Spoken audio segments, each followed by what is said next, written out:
몸이 멀어지면 마음이 멀어진다. 정말 이 지겨운 레파토리는 예나 지금이나 변함이 없어. 장거리 연애 중 이별하거나 회의적인 사람들 중에 저 말을 안 하는 사람을 본 적이 없습니다. 그거 장거리 연애여서 멀어지는 거 아니야. 안녕하세요, 이신입니다. 오늘은 많은 분들이 힘들어하는 또는 궁금해하는 장거리 연애에 대해 이야기를 해볼까 합니다. 일단 그에 앞서 장거리 연애의 거리 기준을 먼저 짚고 넘어가야겠죠. 사실 이 부분에 대한 명확한 기준은 없습니다. 대부분의 사람이 말하는 통념적인 기준은 있지만 그 역시도 정확한 기준이 될 수 없어요. 서울에서 제주도까지만 장거리 연애가 아니야. 서울에서 인천까지도 장거리 연애가 될 수가 있습니다. 이 부분에 대해서는 정확한 값을 얻을 수 없어요. 그냥 내가 보기에 사랑하는 사람이 멀리 있다고 생각하면 그게 장거리 연애야. 물론 누가 봐도 이건 먼 거리고 장거리 연애가 맞다. 누가 봐도 엎어지면 코 닿는 거리에서 연애를 하고 있다. 이런 사항은 제외해야겠죠. 일단 제가 생각하는 장거리 연애의 거리상 기준을 말해볼게요. 보통 자가를 소유하고 있다면 차가 밀리는 시간대 제외 최소 2시간 이상 이동한다거나 대중교통을 이용한다면 시도를 벗어나 최소 3시간 정도 이동할 때 저는 이 경우를 장거리 연애라고 봅니다. 모두의 생각과 기준이 다 다를 테니 제 개인적인 기준을 말씀드린 겁니다. 제가 지금부터 말씀드릴 장거리 연애에 대한 글은 적어도 이 정도의 거리를 감안해 두고 준비했기 때문에 참고해 주시면 좋겠습니다. 보통의 연인들은 일주일에 2-3번, 적어도 일주일에 1번 정도는 만남을 갖는 경우가 대부분일 텐데 장거리 연애를 하시는 연인들은 자주 만난다면 일주일에 1번, 그게 아닌 경우 한 달에 1번 정도만 만남을 갖는 경우가 대부분일 겁니다. 장거리 연애 하시는 분들은 공감하시겠지만 자주 보기가 정말 쉽지가 않아요. 덕분에 장점으로는 애틋한 사랑이 가능하다. 자주 볼 수 없기에 만남의 시간이 더욱 소중하고 정말 행복하다. 개인적인 시간이 길어진다. 단점으로는 자주 보기 힘들다. 다툰 후에 풀기가 쉽지 않다. 역시 개인적인 시간이 길어진다. 일단 대표적인 틀의 장단점은 이 정도가 되겠네요. 장점과 단점에 모두 포함시킨 개인적인 시간은 누군가에겐 나 자신을 성장시킬 수 있는 장점이 될 수 있고 누군가에겐 시간이 있음에도 그 사람을 자주 볼 수 없다는 단점이 될 수 있기 때문에 그래서 적었던 사항인데 개인적인 시간이 길어짐에 대해 상대가 필요 이상으로 좋아한다면 일단 의심부터 해요.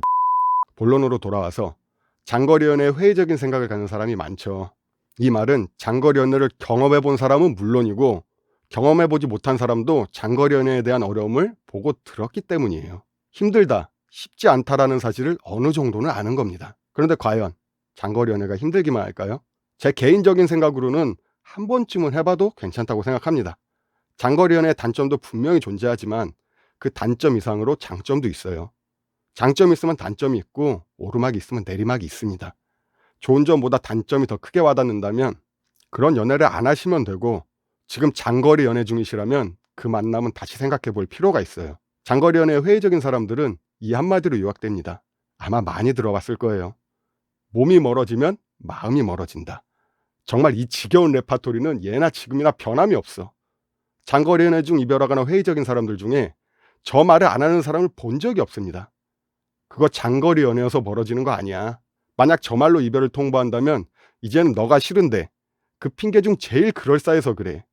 얼마나 좋아. 그 말 한마디면 모든 사람이 고개를 끄덕여주고 수긍해 주는데 나 자신이 합리화도 되고 만약 장거리 연애 중에 상대가 단순히 거래가 문제여서 이별을 통보한다면 그냥 보내주세요. 만나지 마세요. 그것밖에 안 되는 사람이야. 이별의 이유가 거리 자체가 되는 사람이라면 그 사람과의 앞날은 안 봐도 뻔합니다. 정말 당신을 사랑했다면 헤어지는 이유 자체가 단순한 거리가 되지는 않아요. 아니 애초에 장거리 연애가 쉬워서 만난 건 아닐 거 아니야. 어느 정도 힘든 점을 감수하고 만난 거잖아요. 안 그래요? 그래놓고 이제 와서 몸이 멀어지면 마음이 멀어진대. 이게 뭔 개소리야? 저는 몸이 멀어져서 더 애달퍼졌고 덕분에 훨씬 더 보고 싶고 봤을 때 너무 좋았어요. 여기서 제가 장거리 연애할 때 얘기를 좀 해볼게요. 저는 인천에 살았고 여자친구는 부산에 살았는데 자차를 타고 최소한 5시간 이상이 걸렸어요. 500km 정도 됐으니 왕복 한 10시간 정도 됐겠죠. 이것도 차가 밀리지 않을 때 시간입니다.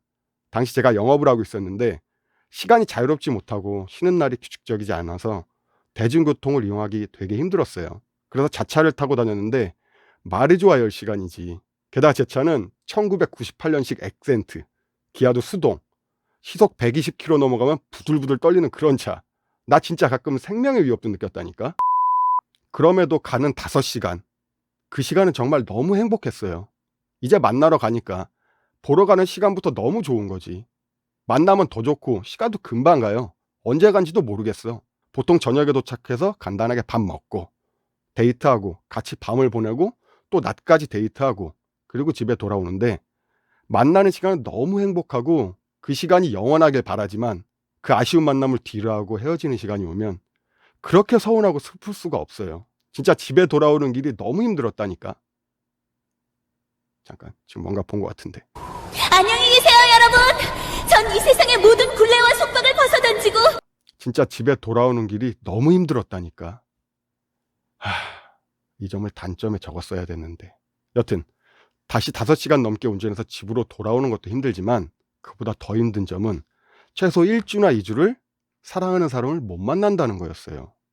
힘든 점은 진짜 이 점 딱 하나였습니다. 그만큼 진짜 좋았어요. 전 진짜 장거리 연애하면서 한 번도 이별을 생각해 본 적이 없어. 힘들지 않았다면 거짓말이지만 그 정도는 충분히 덮을 정도로 행복했다는 소리입니다. 이렇게 장거리 연애를 2년 정도 했어요. 전 지금도 헤어짐의 이유가 장거리 연애라고는 생각 안 합니다. 그냥 인연이 아니었을 뿐이에요. 그때는 우리가 아직 어렸고 경제적으로 부족해서 독립을 하지 못한 시기였는데 만나는 동안 서로 미래에 대해 구체적이지 못했다는 거죠. 그러니까 결혼을 전제로 만나는 게 아니었다는 거야. 연애만을 위한 장거리 연애를 해왔던 겁니다. 이게 가장 큰 이유였다고 봐요. 아무리 사랑해도 거리가 멀면 틀림없이 지치는 부분은 있습니다. 가장 큰 이유가 뭔지 아세요?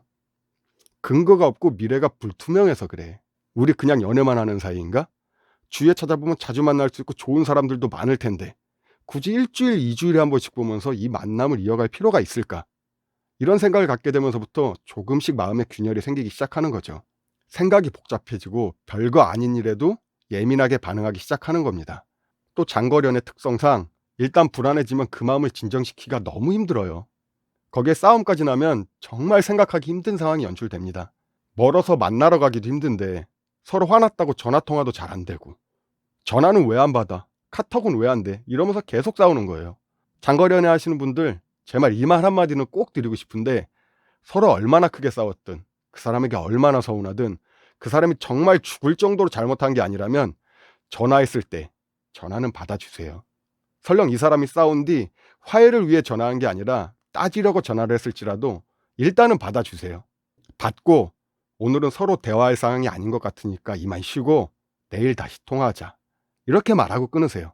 전화를 받지 않는다거나 받아서 그냥 끊어버리면 정말 상대는 미쳐버린다니까. 당장 만나러 가기도 힘들고 거기에 연락까지 안 되면 100이면 100 이래서 끝나는 거지. 장거리 연애가 끝나는 가장 큰 이유는 아직 자립하기에 부족한 나이에 연애의 감정만 너무 앞서기 때문입니다.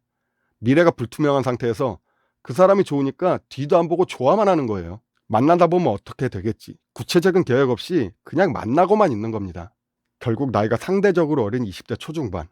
대부분 이 사람들이 장거리 연애를 하다 이런 이유로 헤어지는 겁니다. 반면에 나이가 있고 한 30대 초중반, 어느 정도 경쟁력이 있는 사람들은 장거리 연애에 대해 심사숙고해요. 이유가 뭘까요? 내가 장거리 연애를 해봤는데 만만치 않더라라고 느낀 사람이거나 이제 결혼할 사람을 찾아야 하기 때문이에요. 이런 사람들은 장거리 연애에 회의적일 수밖에 없습니다. 근데 그거 아세요? 아이러니하게도 장거리 연애에 회의적인 사람이 불가피하게 장거리 연애를 생각할 때 그 연애가 지속되고 결혼을 향할 확률이 훨씬 높습니다. 이유가 뭘까요? 간단한 이치입니다. 단점을 먼저 파악하고 만난 사람은 그 단점을 감당할 수 있을 때 만나거나 다른 시련이 와도 충분히 이겨낼 각오가 된 사람일 확률이 높다는 소리예요. 반면에 장점을 먼저 보고 만난 사람은 감당할 수 없는 문제나 시련이 찾아오면 상대적으로 버티기 힘들다는 소리입니다. 쉽게 말하면 연애만을 위한 장거리 연애는 오래가기 힘들다는 겁니다. 보통 연애에서는 연애에서 결혼의 순으로 이어지지만 장거리 연애에선 결혼이 밑바탕에 깔려야 연애도 제대로 해나갈 수 있다는 소리예요. 무슨 말인지 이해되시나요?